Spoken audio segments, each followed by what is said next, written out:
Hello, hello, hello. Here we go. All right, so before we dive in, let's get real clear on what manifesting is and what it is not, okay? Manifesting is not magical thinking. Manifesting is not you having full control over the external world. Manifesting is not you manipulating your will on the world, okay? Manifesting is consciously creating a life you love. It's you getting intentional about what you want your life to look like. It's you placing the order with the cosmic waitress at the cosmic restaurant who is ready to deliver your dreams to you. So when a lot of people hear manifesting, they think, okay, I'm gonna put a Ferrari on my vision board and then I'm gonna get a Ferrari. And look, you can do that. Thoughts do become things. You can, focus, obsess, think about something long enough that it will and can show up in your life. But it's a little backwards as to my thinking, and it also requires a little effort and control. And honestly, it puts us back in that I'll be happy when syndrome of like, if I could just manifest a Ferrari, then I will be happy. Versus, I already have a meditation practice. I'm already fulfilled. I've already flooded my brain and body with dopamine and serotonin. And now I'm going to ask these beautiful questions like, what would I love right now? And then I'm going to see how nature would like to answer that question. I'm going to see what answers bubble up from my higher self. I'm going to see what inspiration comes from inside of me versus these external markers of success, of things I want to prove or compete or show. I'm going to hit pause on some of this, and I just want to share a little bit of something personal that's coming up for me because I think it's relevant to this conversation. Last Wednesday, I got some really sad news.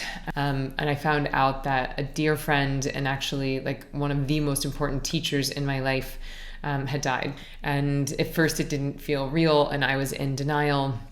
And then we did a memorial for him on Sunday, and seeing his photo and seeing the slideshows, like it really hit me, like it really became real. So it's just an interesting reminder, a sad reminder that we never know what's going to happen. We're not guaranteed anything.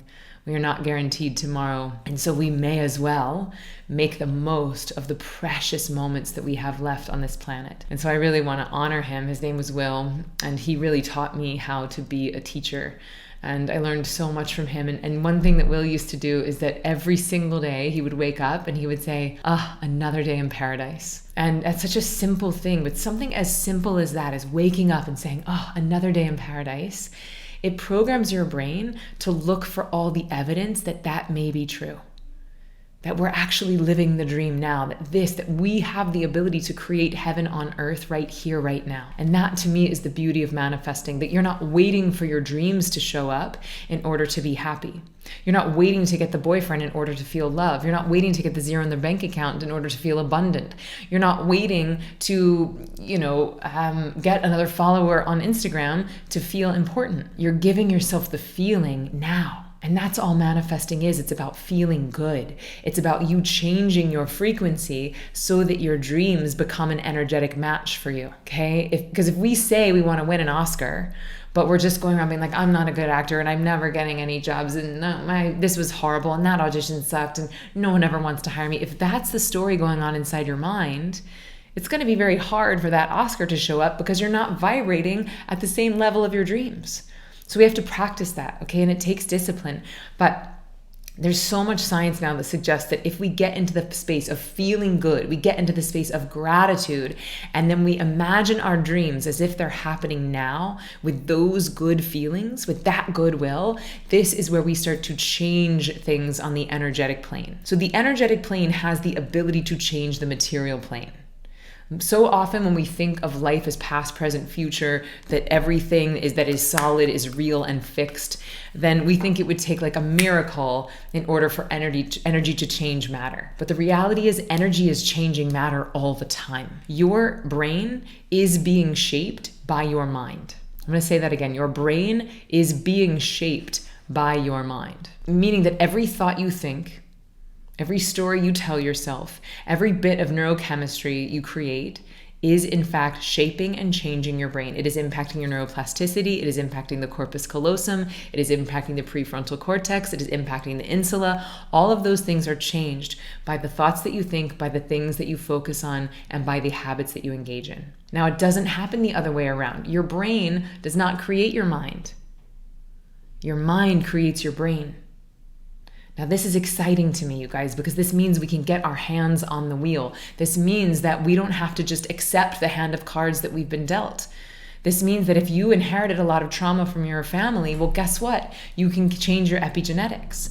This means that if you've had a lot of trauma in your childhood, well, guess what? There are tools that you can engage in to help clear that trauma, to change the structure of your brain. And that's what we're doing with the manifesting. Yes, the meditation, but also with the manifesting. Okay, we're going to start to feel really good, and then we're going to start to imagine our dreams as if they're happening now. And then everything starts to flow so much more elegantly because you're not imposing your will on nature. You're actually listening for how nature wants to use you. But in order for that to happen, we really need to have both a meditation and a manifesting practice. I wonder where we could learn that. If only there was a course that would taught you both of those things. Wait a minute, there is. It's called Ziva Online. It's amazing. It'll change your whole dang life. And you can check it out at zivameditation.com/online.